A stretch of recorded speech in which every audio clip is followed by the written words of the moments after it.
Hey, thanks so much for finding the video. Do us a favor. If you haven't done so yet, please subscribe. And be sure to leave your comment. We love to interact. Enjoy the video.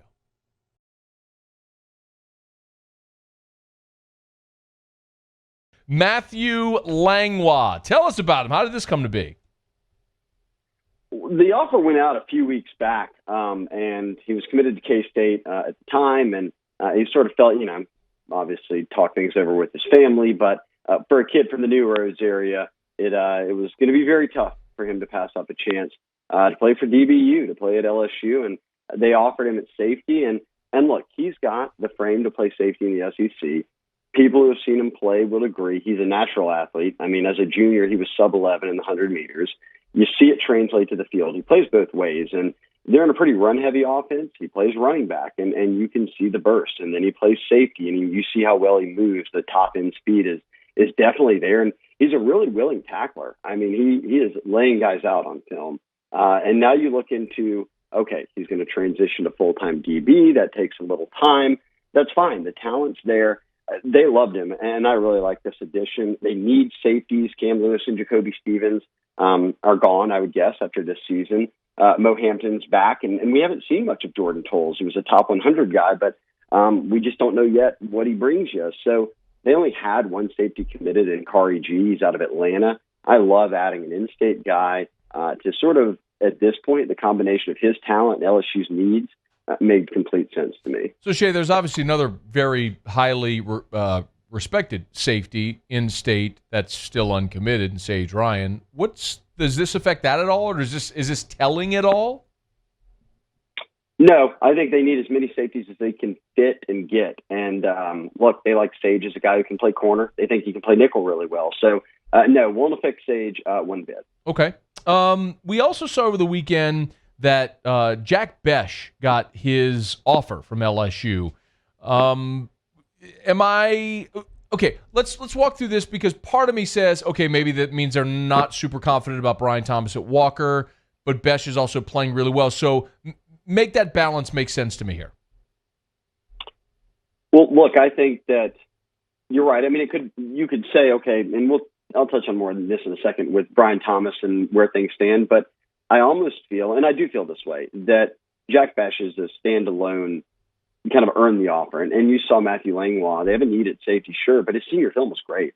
And you look at Jack Bech, and he's been great. A year ago, out of all these 2021 guys, Brian Thomas was number 2 in the state in receptions and number 2 in the state in receiving yards. The only person who had more of both was Jack Bech. And he's been dominant for STM. He's a multi-sport guy. Committed to Vandy back in March, but landing that LSU offer was huge. He's got family ties, grows up a fan.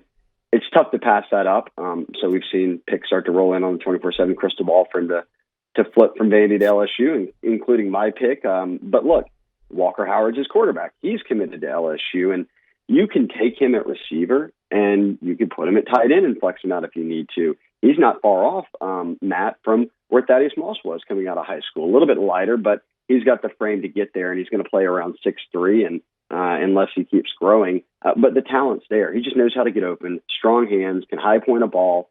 He's got a real innate feel for the game.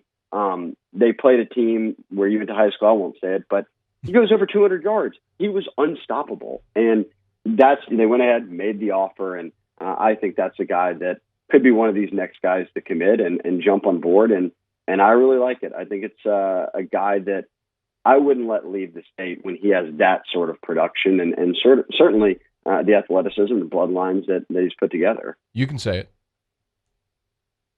I'm not doing that thing, Catholic-Point.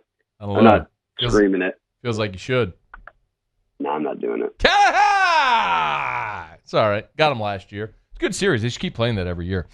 Shea Dixon's with us. He's on Twitter at Shea Dixon. Go 247. So where are they now with spots for 2021? Let's talk about numbers. Okay, so they're at, 19 commitments right now. So that's going to give them 6 spots left to fill. Langlois obviously becoming number 19. They can get to 25 here. So you've got in-state guys left out there, obviously, and you've got some out-of-state targets. How they manage it down the stretch will be interesting to see. I think another thing is senior year evals. When you didn't have summer camp and didn't get spring evals, are going to be important. And I won't be surprised if a guy or two that's currently committed ends up winding up elsewhere. I think that they're going to have to find a way to get the best guys in. But right now, I do think that they'll get to a full 25, and it's just a matter of sort of how the dominoes fall or what things look like in terms of really, the out-of-state board, but now the in-state board the rest of the way. So what does the in-state board look like? Well, you mentioned Brian Thomas and Sage Ryan, and then there's Mason Smith, obviously. And those are the top three players in the state. None are committed. All the crystal ball picks on all three of them are in for LSU. But if I'm ranking them like a confidence, I would say I feel the best about Smith and Ryan. And Smith's going to wait to announce. He's talked about being a package deal maybe with five-star Corey Foreman out of California. It's LSU or Georgia if that's the case. And I think LSU's got a bit of an edge. I mean, look, Ed Orgeron has put in so much work there. And then you see the success that D-line's having right now in the scheme that they're playing. That's attracted to him. And then with Ryan, he's cousins with the Falks. Kevin Falks on staff right now. Corey Raymond recruits his area and is from there and knows him. And Sage has always said, look, everyone expects me to be at LSU, but I've always wanted to take visits, and he can't do that. So does he wait till January? Maybe. It'd be a bit surprising. Bama's lurking. Saban loves him, and I think that shows. He's the number one safety in the country. Saban's after him because of that reason, not let alone Louisiana. This kid's a game changer. I think he starts for LSU if he winds up playing there next year. But with Thomas, it's been tough to know. He's quiet, and he didn't come to that Tiger turnout thing when everybody else was there. I think he's pretty enamored, or maybe equally enamored with Alabama, and A&M's starting to crawl back into it. And he's got no decision date. But look, LSU's got 3 top 100 receivers committed who all do different things. I think that if he does leave the state, at least you can hold on there and feel good about things. But look, let me touch on this real quick. When people think of Jack Bech or Matthew Langlois or some of these guys and say, all right, you've got 6, 7 spots left. Why are you offering these? In-state 3 stars, what's the deal? I went back and looked, and I wrote an article, and I'll put it up tomorrow, but I'll tease it here with you. Okay. Ed Orgeron's hit rate on in-state 3 stars is insane. That first class, Justin Jefferson and Clyde, both first-round picks. John Trey and Jure have broken out at receiver. Joe Evans is a starter. Cam Wire is a starter. Race McMath's a starter. Finley just started his first game, looked great. 1 in the 12 in-state signees. There were 3 stars that Orgeron signed, has transferred. Dan Treasy Scott. And you've got a couple injuries in there, but of the 5 draft eligible guys, 2 of them went first round. And then you look at these guys, Langlois, Bech, they're some of the best in the state. So I wouldn't worry about what they're ranked. I would be confident in what, the eval is. I think that is a very safe argument right now, considering how this staff has evaluated and developed talent. Shea Dixon, at Shea Dixon on Twitter. Shea, I know you get this question a lot. I do too. Let's talk about this for a second on air before you bounce. Some people always worry, and I know you and I have had this conversation on air and off air so many times over the years, but some people always worry when a team isn't playing well, that's going to negatively affect recruiting. So I've gotten that question a ton. LSU had a sluggish start. How does that affect this class? Well, I don't buy into that. They won a national championship last year. They didn't knock down every 5-star out there. I think it's more of, I say this all the time, high school kids lose football games. They don't care about that. They want to be on a team that has a chance to compete to win. Now, I'll say this. What hurts more than beating South Carolina or losing to Mississippi State? And look, kids like Mason Smith, they're watching the D-line. They think that it's the coolest thing in the world that B.J. Ojulari gets to play as a true freshman and is now SEC Freshman of the Week. So you'll see the spots that are playing well, guys love it. Cool, that's what I'm interested in. And you're not playing well at DB? Well, it's not like you recruit poorly at DB. You can go get guys who are signing up to play here. What hurts them here is not being in a dead period that lasts all the way to January.